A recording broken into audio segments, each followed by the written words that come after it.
enseignants sont les joueurs les plus influents dans le processus d'apprentissage des élèves. Hattie accorde une grande importance au rôle de l'enseignant, qu'il définit dans le modèle suivant.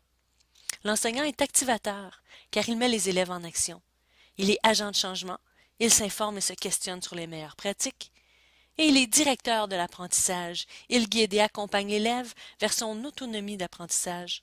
Mais ce qui fait d'un enseignant qu'il est réellement influent est tout d'abord la connaissance qu'il a de son impact. C'est cette connaissance qui nourrira son désir de faire les bons choix pédagogiques. Prenons un moment et souvenons-nous de nos propres enseignants, de ceux qui nous ont inspirés, de ceux qui nous ont fait aimer apprendre, de ceux qui nous ont fait sentir compétents. Qu'avaient-ils en commun? Eh oui, la passion. John Hattie a relevé, grâce à ses nombreuses observations, les pratiques professionnelles les plus signifiantes chez les enseignants influents. L'enseignant influent partage sa passion en développant une grande connaissance de son sujet. En identifiant les meilleures stratégies, il sait ce qui fonctionne et ce qui ne fonctionne pas. En proposant des défis qui vont stimuler les élèves. En identifiant les impacts de son enseignement. Il est conscient et responsable au regard de son influence.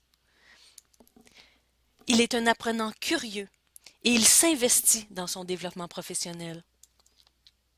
Il donne de la rétroaction axée sur le développement des compétences. Puis, il installe un climat où l'erreur est la bienvenue. Il évite les jugements et ne laisse pas les élèves se juger entre eux. Finalement, il célèbre l'apprentissage et la prise de risque. S'il désire augmenter favorablement son impact, l'enseignant doit savoir se mettre à la place de l'élève. De cet élève qui se présente en classe avec ses croyances. Croyances que l'enseignant doit parfois déconstruire, puis reconstruire. Cet élève qui se présente en classe avec sa propre perception, réaliste ou non, de ses propres capacités. Sa motivation et sa réussite sont directement reliées à cette perception. Toutefois, l'élève a une vision globale de sa compétence. En effet, l'élève en difficulté ne sait pas toujours ce qu'il ne comprend pas. Et c'est là où le rôle de l'enseignant est déterminant, car il doit identifier où se situent les difficultés de l'élève, il doit proposer des moyens, et il doit focaliser sur le comment étudie-t-on, comment apprend-on, et pas seulement sur le quoi. Et surtout, il doit motiver l'élève.